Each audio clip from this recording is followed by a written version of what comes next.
you spell it? Sure, it's Chris Montanini, ChrisMontanini.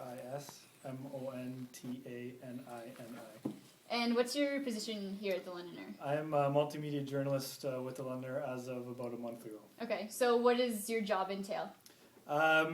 Basically, we're creating content for the paper, but also since our operation has kind of grown a little bit, we're starting to get more up on our website and doing the social media thing and stuff like that. And me and a colleague are responsible for all of that. Okay, so the Londoner is really a community-based newspaper. How do you guys get community feedback sort of after your articles have been published, or do you, or what's the deal there? That's sort of some of the stuff that we're looking to develop because it is an important factor, and right now it's kind of old school. We do get emails from people a lot of the time and phone calls and stuff like that on our stories. What we're hoping with stuff like the Facebook page and the website is to kind of create a bit more of that community atmosphere online and just, I guess, give people another outlet to be able to interact with us as well. So it's sort of in the works, but it's something that we're thinking about for sure. Okay. Do you have any sort of specific plans for a comment section or like even like live chat or anything like that with your reporters? It's hard to say right now. I'm definitely open to it. It's not really a conversation I think that we've had yet. The thing, we're using the Sun Media template right now online, which is good for information, not so great I think for that communication aspect. So one of the things I'd like to see is when we do post the stories individually on a Facebook page is to use the actual comment feature there to be able to chat about stories that way. And Dale and I are always on there checking things and would be free to respond that way. So I think for right now that's sort of what I'm hoping works out, and in the future I think we'll probably be leaning towards maybe something more directly connected to our website. Okay. So what have you done so far as far as social media is concerned? You've got the Facebook page. Is there anything else? Dale does a lot of that. I've got a Twitter account up now that has 4 followers. So I'll join. Yeah. So if you guys want to look us up there, that'd be great. So yeah, basically Twitter and Facebook right now, and then I guess we'll see where that takes us in the future. Okay, so you said you get like emails and phone calls from people right now. What generally do they talk about? A lot of them, they'll be interested in like a program that we covered or something like that. Maybe it was we do every week we have a few charity related stories or something like that where people would be interested in contributing or joining a group that we talked about. So a lot of them are asking us for more information on those types of things, and we usually forward them on to whoever the sources were.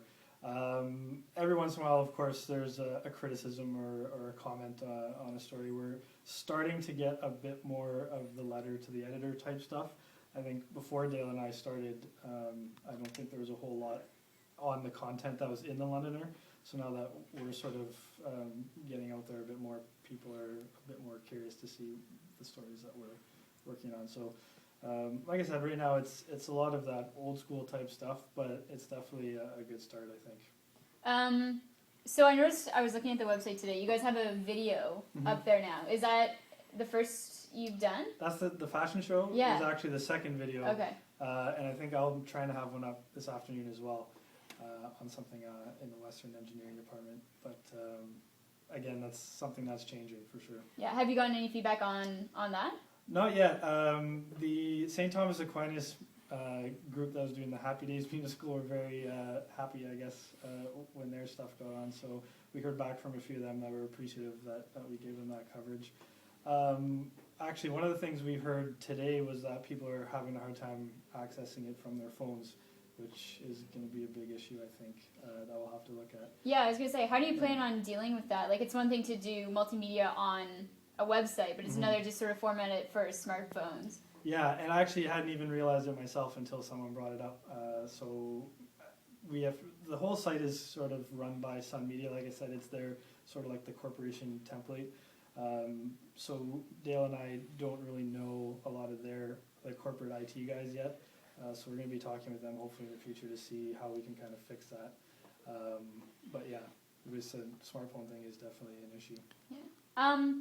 So you're not the first sort of media organization we've talked to who uses the Sun Media template, and they also don't really have a sort of comment section. Do you know why that is? I have no idea. I did a little bit of writing for the Sioux Star as well back in Sault Ste. Marie, where I started as an intern, and it was the same thing.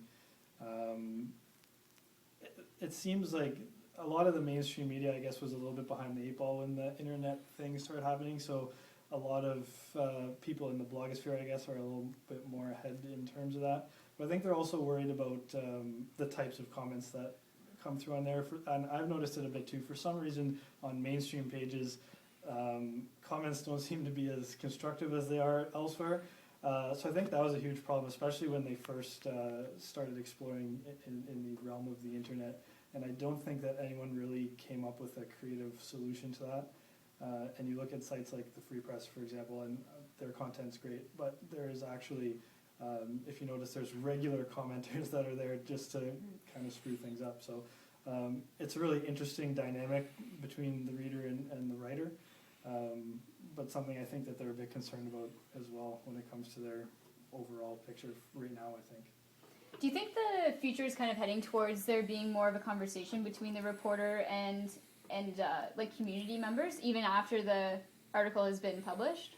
I think so, and I personally like that aspect of it. Like I'd enjoy talking, especially at the community news level, because that's what it's all about, right? It's about connecting with the community, and what we're trying to do is really tell those neighborhood-esque type stories, and not just in London, but Dorchester, Arva, and sort of the surrounding area. And I think that getting to know people at that level is really important, because basically they're going to be your sources for stories every week.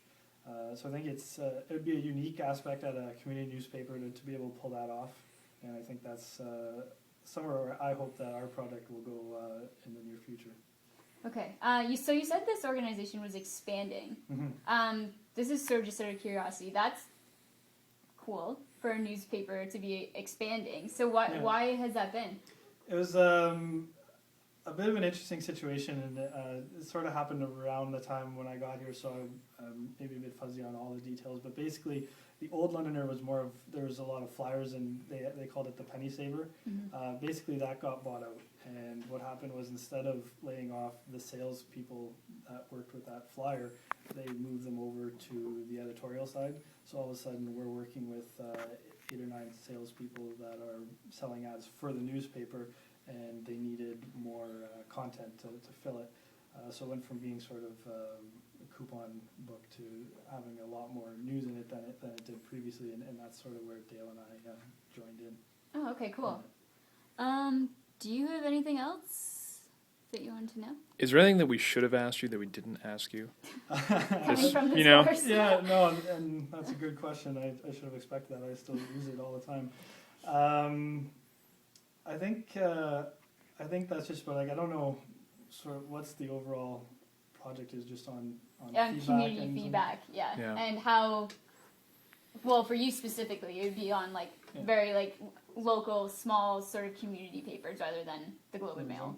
Yeah, I don't think it's happening very often yet, and I think that personally, in my opinion, I think it's a necessary step to really improve the community news experience, because I think it's still a model that can work, but with some adjustments it can be made even better. There's always a lot of gloom and doom talk right now in newspapers and things like that, but it's one thing I think at the community level that we should really explore more, because I think it can be successful. Okay.